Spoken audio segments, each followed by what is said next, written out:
Students, welcome to your channel KD the math tuber. आज हम बात करेंगे STSE के मैथ सॉल्यूशन की, जिसमें कि 20 क्वेश्चन आए हैं। तो देखते हैं कौन से क्वेश्चन की क्या क्या ट्रिक्स हैं। तो पहला हमारा क्वेश्चन है, जैसा कि आप देख रहे हो, 2 अंकों की एक संख्या के अंकों का योग 12 है, यानी x + y हो गया 12। अब ये कह रहा है कि संख्या में से 18 घटा दें तो संख्या के अंकों का स्थान परस्पर बदल जाता है। अब देखो, ऐसे क्वेश्चंस को आप जो है डायरेक्ट ऑप्शन से भी कर सकते हो। जैसे कि इसका पहला ऑप्शन है कितना, 75। तो आप देख रहे हो 7 और 5 12, यानी अंकों का योग 12 है, तो ये फिट है।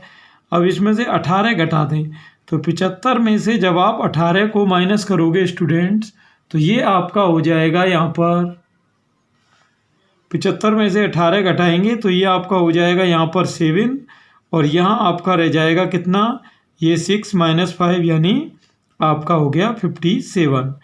तो आप देख रहे हो यहाँ 75 था तो इसका 57 हो गया, यानी क्रम बदल गया। तो इस तरह ये दोनों शर्तों को कौन सा ऑप्शन पूरा कर रहा है, 75। क्लियर। तो हमारा आंसर क्या होगा, 75। अब देखिए, जैसे कि यहाँ पर 57 था, तो इसमें से अगर मैं 18 घटाता हूँ तो आप देख रहे हो कि मुझे 75 नहीं मिलेगी। क्लियर। इस तरह से ये ऑप्शन तो बिल्कुल ही रॉन्ग है, क्योंकि इसका तो अंकों का योग ही 12 नहीं हो रहा। ऐसे ही यहाँ पर आप देख रहे हो 84 है, तो 84 के अंकों का योग तो 12 हो रहा है, लेकिन अगर 84 में से मैं 18 घटाऊँ तो आप देख रहे हो 48 नहीं आएगी। तो सही ऑप्शन कौन सा हुआ, 75। नेक्स्ट क्वेश्चन देखते हैं, जो कि एक ज्योमेट्री का है। तो नेक्स्ट क्वेश्चन ज्योमेट्री का है। इसमें स्टूडेंट्स ये AB और EF देख रहे हो, ये पैरेलल दी हुई हैं, समांतर। आपको इसमें ये x की वैल्यू लानी है। अब देखिए इस तरीके के क्वेश्चन कैसे करते हैं। जैसे अगर मान लो यहाँ पर मैं इस तरह से ये आपका एक लाइन खींच लूँ, तो आप देख रहे हो ये चीज़ और यहाँ पर ये चीज़ कैसी हो जाएगी, अल्टरनेटिव, एकांतर। तो ये 141 है, तो ये भी क्या होगा, 141 डिग्री। ऐसे ही स्टूडेंट ये चीज़ जो 125 है और ये एंगल, ये भी अल्टरनेटिव यानी एकांतर हो जाएंगे, तो ये भी 125 होगा। अब आप ये देखोगे इन तीनों का टोटल कितना होगा, 360। तो इसमें क्या क्या शामिल हो रहा है, 125, 141 और x। तो इन तीनों का टोटल हो गया 360। तो यहाँ आपका हो जाएगा 6, 6 और ये 2, 266 + x = 360। और अब यहाँ इसको हम कर देंगे -266 को, तो देखते हैं क्या वैल्यू आएगी। तो 10 - 6 हो गया 4, यहाँ 5, 15 - 6 हो गया 9। तो आप देख सकते हो ऑप्शन कौन सा हो जाएगा, 94 डिग्री। Clear students. इस तरह ये हुआ। सेकंड क्वेश्चन आगे देखते हैं। ये कह रहा है एक त्रिभुज का एक बहिष्कोण 105 डिग्री है। ये देखिए, बहिष्कोण को कहते हैं एक्सटीरियर एंगल्स, यानी इसकी बात कर रहा है 105। और ये कह रहा है दोनों अंतराभिमुख कोण बराबर है। अंतराभिमुख कोण का मतलब इस तरह इंटीरियर एंगल, ये बराबर है, तो इन दोनों को x ले सकते हैं। अब देखिए, जैसा कि आपको पता है कि इन दोनों का जो टोटल होता है वो स्टूडेंट्स ये इसके बराबर रहता है, बहिष्कोण के। तो 2x = ये 105। अब यहाँ 2 का भाग देंगे तो आपको पता है ये हो गया 52 सही 1/2 डिग्री। क्लियर। ये आपका ऑप्शन आ गया। सिंपल है। आगे चलते हैं। नेक्स्ट क्वेश्चन क्या है। नेक्स्ट कह रहा है कि एक त्रिभुज की 2 भुजाओं की लंबाई 5 और 1.5 है। तो ये कह रहा है इस त्रिभुज की तीसरी भुजा की लंबाई निम्न नहीं हो सकती। देखिए, जैसा कि आपको पता है कि हमेशा 2 भुजाओं का योग तीसरी भुजा से बड़ा होना चाहिए। तो मान लो अगर मैं 3.6 लेता हूँ, तो 3.6 और 1.5 का टोटल हो रहा है स्टूडेंट्स, यहाँ पर ये आपका हो जाता है, यहाँ पर आपका 5.1 हो जाता। आप देख रहे हो 5.1 क्या है, इन दोनों से बड़ा है। तो ये तो हो सकता है, लेकिन वो कह रहा है कौन सी नहीं हो सकती। 4.1 देखते हैं। तो यहाँ 1.5 को अगर मैं 4.1 में ऐड कर रहा हूँ तो ये स्टूडेंट्स हो रहा है 5.6। ये भी 5 से ज़्यादा है, तो ये भी हो सकती है। तीसरी है 3.8। तो ये तो आपको पता ही है, जब 3.6 ही जब हो गई थी क्लियर, तो 3.8 तो हो ही जाएगी। कैसे, 3.8 और ये 1.5 को अगर हम ऐड करें तो 5.3 हो रही, ये भी 5 से बड़ी है। यानी ये तीनों तो पॉसिबल हैं, लेकिन जब आप देख रहे हो 3.4 को अगर मैं 1.5 में ऐड करूं तो ये स्टूडेंट्स आपका 4.9 होगा। अब 4.95 से कम है, तो ये हमेशा ध्यान रहे कि दो भुजाओं का योग तीसरी भुजा से हमेशा बड़ा होना चाहिए। तो ये इसका मतलब हमारा आंसर हो जाएगा, क्यों कह रहा था इस त्रिभुज की तीसरी भुजा की लंबाई निम्नलिखित नहीं हो सकती। तो कौन नहीं हो सकती? 3.4 सेमी। आगे चलते हैं, अगला क्वेश्चन क्या है? अगला क्वेश्चन है, एक समांतर चतुर्भुज ABCD के विकर्ण O पर प्रतिच्छेद करते हैं। ये देखिए, ये आपका हो गया यहाँ पर समांतर चतुर्भुज। क्लियर? ABCD। अब ये कह रहा है एंगल BOC 90 है। देखिए BOC कहाँ बनेगा? ये आपका डायगोनल हो गया, ये O है, तो एंगल BOC का मतलब है ये हो गया आपका 90। क्लियर? ध्यान दें। अब ये कह रहा है एंगल BDC 50 है। BDC ये आपका 50 है। क्लियर? ये 50 है। तो एंगल OAB पूछ रहा है, OAB ये चीज़ पूछी है। देखिए आपको पता है ये 90 है, तो ये पूरी लाइन 180 होती है, तो ये भी क्या हुआ? 90 हुआ। अब ट्रायंगल के तीनों एंगल का सम क्या होता है? 180। तो 90 और 50 क्या हुआ? 140। यानी ये वाला जो एंगल आप देख रहे हैं ये हुआ आपका यहाँ पर 40। अब ये एंगल और ये एंगल कैसा होगा? अल्टरनेटिव, एकांतर। तो जब ये 40 है स्टूडेंट्स, तो ये एंगल भी क्या होगा? 40 ही होगा। तो हमारा सही ऑप्शन क्या होगा? 40 डिग्री। क्लियर? नेक्स्ट देख, अगला है किसी एक समतल भूमि पर दो खंभे 7 और 12 मीटर खड़े हैं। देखिए ये आपका हो गया यहाँ पर 7 और ये हो गया आपका 12, 7 और 12। उनके बीच में कह रहा 12 मीटर की दूरी है। ये दूरी कितनी हो गई? 12। तो ये कह रहा उनके ऊपरी सिरों के बीच की दूरी क्या होगी? ये दूरी पूछी है।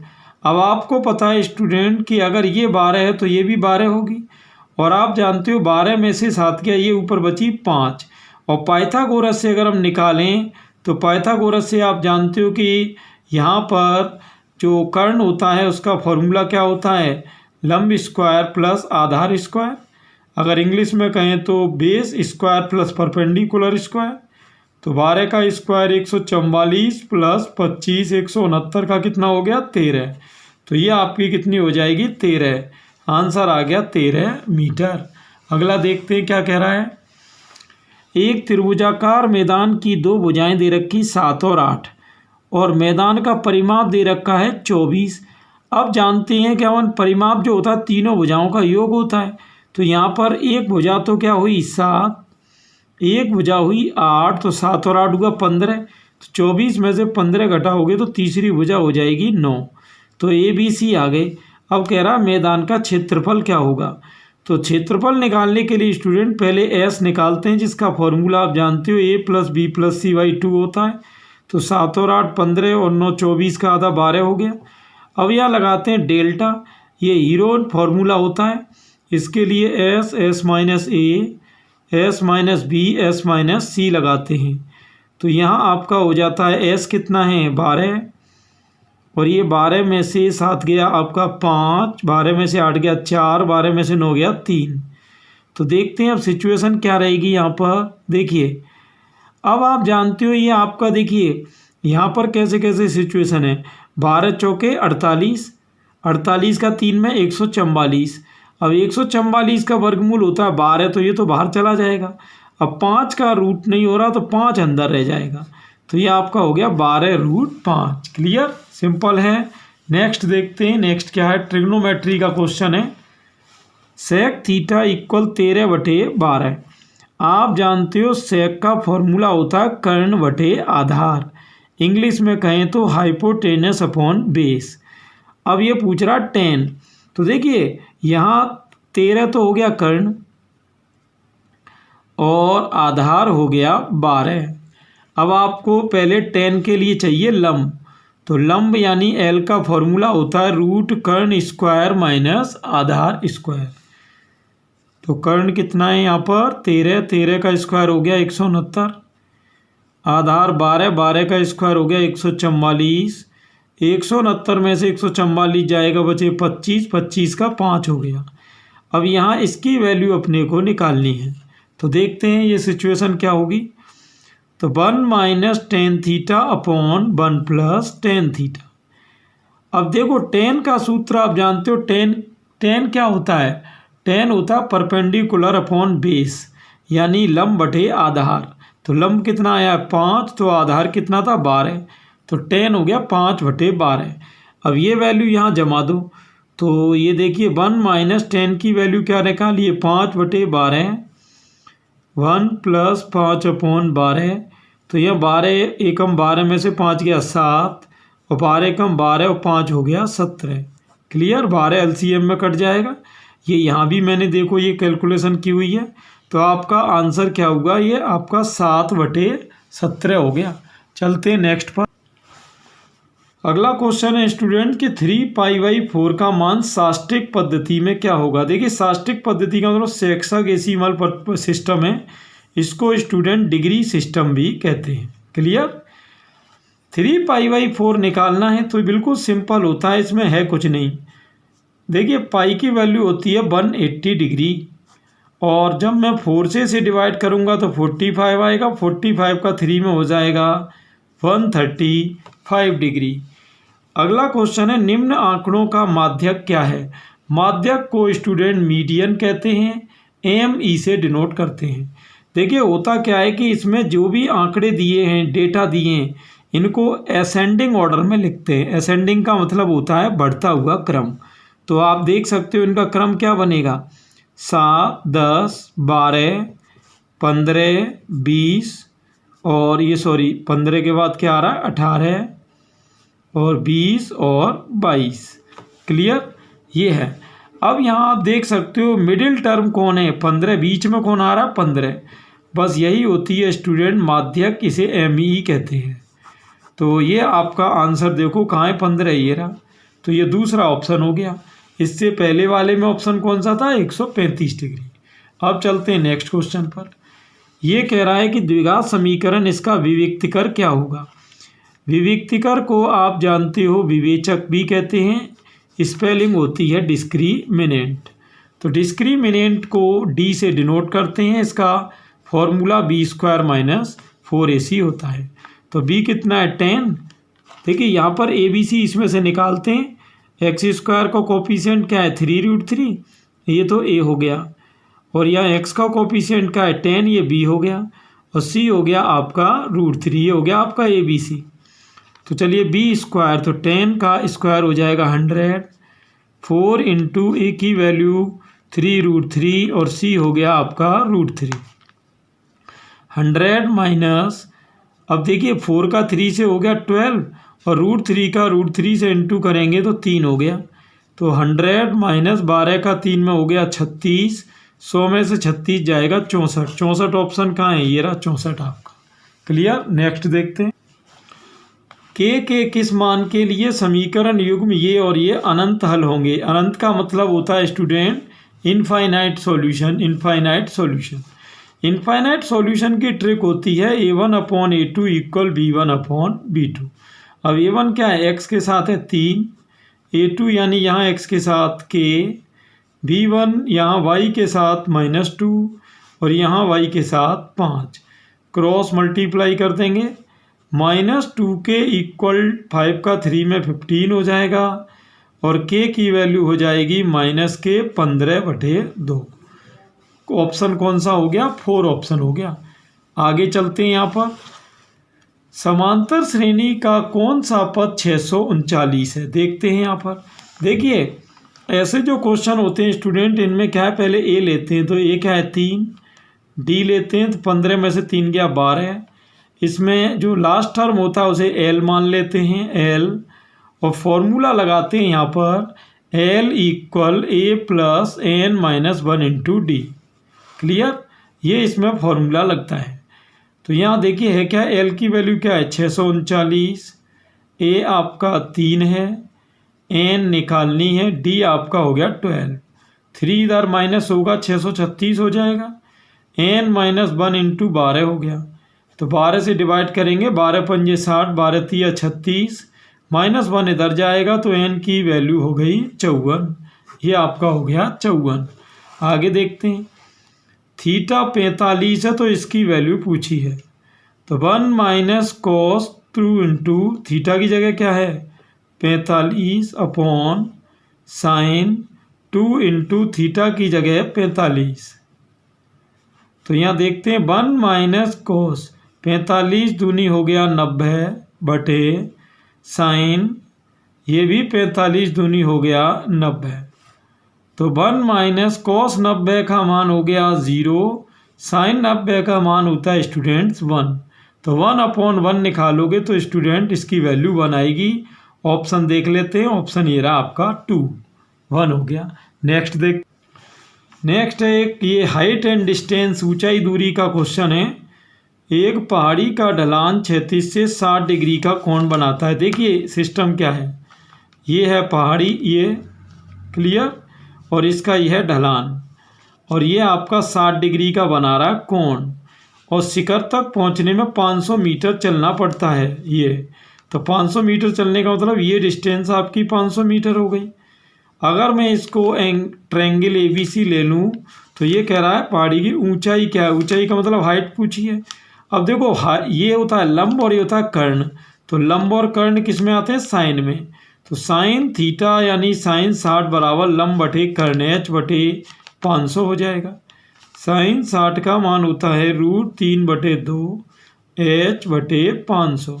ये क्रॉस गुणा कर देंगे आप, तो ये आपका हो रहा है स्टूडेंट 2h इक्वल 500 √3। 2 से आप इसे काटोगे तो ये h इक्वल हो जाएगा आपका 250 √3। ये ऑप्शन देख लो 250 √3, ये रहा सेकंड ऑप्शन। क्लियर। ये आगे चलते हैं, नेक्स्ट क्वेश्चन क्या है देखिए, 0 0 2 0 और 0 2 से समान दूरी वाला बिंदु है। देखते हैं समान दूरी वाला बिंदु कौन सा होगा भाई इन चारों में। ऐसे क्वेश्चन में स्टूडेंट क्या है डिस्टेंस फॉर्मूला काम आता है। डिस्टेंस फॉर्मूला आप जानते हो क्या होता है, x1 माइनस x2 का whole square plus y1 minus y2 का होल स्क्वायर। क्लियर। तो यहाँ देखिए पोजीशन क्या रहने वाली है, जैसे कि इस पॉइंट से चलिए मैं तीनों की निकाल के आपको बताता हूँ। जैसे 1, 2 है। क्लियर। चलो इसका चेक करते हैं। तो सबसे पहले आप निकालो 1, 2 की किससे 0 0 से। क्लियर। तो देखते हैं, तो ये डिस्टेंस हो जाएगी स्टूडेंट आपकी यहाँ पर 1 माइनस 0 1 का स्क्वायर 1 होगा, और 2 माइनस 0 2 का स्क्वायर 4, तो ये आपकी √5 हो गई। √5 ये हो गई D1। अब D2 निकालेंगे। D2 का मतलब इसकी और इसकी डिस्टेंस। तो D2 देखना ध्यान से, 1 में से 2 जाएगा क्या रहेगा 1, 1 का स्क्वायर 1, 2 में से 0 गया 2, 2 का स्क्वायर 4, ये भी √5। अब तक आप देख रहे हो दोनों सेम है। अगर दोनों सेम है तो तीसरी भी निकालनी पड़ेगी। D3 निकाल रहे हैं D3। तो D3 देखिए क्या है कि यहाँ पर 1 में से, अब ये इसकी 1 में से 0 गया 1, 1 का स्क्वायर 1, लेकिन 2 में से 2 जाएगा तो ये स्टूडेंट 0 हो जाएगा। तो यहाँ 1 + 0 क्या रहेगा 1 रहेगा। और ये इस तरह हमने देखा कि ये दो समान है, ये नहीं, तो ये हमारा आंसर नहीं हो सकता। तो ऐसे ही करके आप सारे चेक करेंगे। चलिए अब मैं चौथे ऑप्शन पर ले चलता हूँ। यहाँ मैंने देखिए एक और भी इसमें एक्सप्लेनेशन दी हुई है, उसमें आप देख सकते हैं। 4 में चलिए एक बार चलिए स्टार्ट करते हैं। तो 4 का पॉइंट क्या 1, 1। इससे हम इन तीनों की डिस्टेंस निकालेंगे D1। तो चलिए 1 में से 0 गया 1, 1 का स्क्वायर 1 + 1 हो गया √2। D2 निकाल रहे हैं। D2 यानी अब 1 1 और 2 0 की डिस्टेंस। तो 1 में से 2 गया 1, 1 का स्क्वायर 1, और 1 में से 0 गया 1, तो ये भी √2 हो गया आपका। अब D3 देख लो भाई। D3 क्या है 1 में से 0 गया 1 का स्क्वायर 1, और ये 1 में से 2 गया 1 का 1। आप देख रहे हो इस बार D1 D2 D3 तीनों इक्वल आई हैं। यही अपने को चाहिए था। तो कौन सा आंसर है 4th आंसर है। इसको ग्राफ से भी कर सकते हैं, कोई खास बात नहीं है। अगला क्वेश्चन देखते हैं। 13 सेमी त्रिज्या वाले वृत्त में 24 सेमी लंबी जीवा खींची गई। देखिए जैसे कि ये है आपकी कोई जीवा, इसकी लेंथ है 24, और ये है इसका सेंटर, और ये रेडियस हो गई 13। अपन जानते हैं कि केंद्र से जीवा पर डाला गया लंब जीवा को समद्विभाजित करता है, यानी इसको बाइसेक्ट करता है। तो आपकी यहाँ से यहाँ तक जो डिस्टेंस है वो 12 रहेगी। अब ये 12 है, ये 13 है, तो आप जानते हो पाइथागोरस से अगर ये लंब का मान हम निकालें तो 100% 5 आने वाला है। तो आंसर क्या आ जाएगा? 5। आगे एक वृत्त की परिधि एक वर्ग के परिमाप के बराबर है। वर्ग का क्षेत्रफल दे रहा है 484। देखिए वर्ग का क्षेत्रफल हम जानते हैं क्या होता है, भुजा स्क्वायर ए स्क्वायर। तो 484 किसका वर्ग है? 22 का। तो यानी भुजा तो हो गई 22। क्लियर। अब ये कह रहा है वर्ग का परिमाप किसके बराबर है? वृत्त की परिधि के। देखिए भुजा कितनी है? 22। तो जो वर्ग का परिमाप होगा स्टूडेंट, परिमाप होता है 4 गुणा भुजा। तो 22 चौके 88 हो गया। अब ये कह रहा है वर्ग का परिमाप किसके बराबर है? वृत्त की परिधि के। तो परिधि का फॉर्मूला होता है 2πr। चलिए इससे हमको r का मान मिल जाएगा रेडियस का। तो पाई हो गई 22/7 इंटू r इक्वल 88। 22 दूनी 44 से 88 दो बार ये क्रॉस गुणा करेंगे, r आपका 14 हो गया। लेकिन r तो पूछ नहीं रहा, वो पूछ रहा वृत्त का क्षेत्रफल। यानी देखिए एरिया ऑफ सर्किल पूछ रहा है, वृत्त का क्षेत्रफल। तो वृत्त का क्षेत्रफल क्या होता है? πr square. तो पाई की वैल्यू 22/7 इंटू r अभी निकाली 14। 7 दूनी 14, 22 दूनी 44 का 14 में करेंगे, ये हो गया 616। तो ये आपका आंसर हो गया। देखो ये फर्स्ट 616। अगला देखते हैं। एक बेलन का आयतन 30 पाई दिया है, क्षेत्रफल 6 पाई है। तो ऊंचाई का फॉर्मूला बिल्कुल सिंपल होता है स्टूडेंट, बिल्कुल ही आसान है, इसमें पेन चलाने की भी ज़रूरत नहीं है। आयतन बटे क्षेत्रफल यानी वॉल्यूम बटे एरिया। तो आप जानते हो वॉल्यूम कितना है? 30 पाई और क्षेत्रफल है 6 पाई। तो पाई से पाई कटेगी, 6 पंजे 30 हो जाएगा। 5 आ गया ये आपका इस तरह से। अगला क्या कह रहा है? किसी श्रेणी का बहुलक मूल्य होता है। देखिए बहुलक सीधी बात है, जो सबसे ज़्यादा बार आता है, यानी सबसे ज़्यादा बार वो आएगा जिसकी बारंबारता सबसे ज़्यादा होगी। तो सर्वाधिक बारंबारता वाले मूल्य को ही क्या कहते हैं? बहुलक। इंग्लिश में इसे मोड कहते हैं स्टूडेंट। तो इंग्लिश में कैसे आप डिफाइन करोगे? Value whose frequency is maximum. Frequency कहते हैं जितनी बार जो चीज़ आती है उसको फ्रीक्वेंसी कहते हैं। तो देखिए स्टूडेंट, तो इस तरह से पूरी पिक्चर है। तो ये था आपका STSC यानी राजस्थान राज्य प्रतिभा खोज परीक्षा का मैथ का पेपर सॉल्यूशन। इसमें मैंने पूरे 20 क्वेश्चन जो आए थे उसके पूरे शॉर्ट ट्रिक से आपको यहाँ डिस्क्राइब तरीके से करवाए हैं। तो ऐसे नॉलेजफुल और मैथमेटिकल वीडियो देखने के लिए आप चैनल पर बने रहें। और आगे इसी सीरीज में और भी NTSC और STSC से रिलेटेड पेपर सॉल्यूशन आएंगे। तो आप कंटिन्यू इनको देखते रहें, जिससे कि आपको सारी ट्रिक्स क्लियर हो जाएं। और ये स्टूडेंट्स वीडियो सभी कंपटीशंस के लिए इक्वली यूज़फुल है, क्योंकि जनरल मैथ 10th लेवल की मैथ हर कंपटीशन में आती है। तो आप ज़्यादा से ज़्यादा स्टूडेंट्स को इसे शेयर करें। Thanks for watching.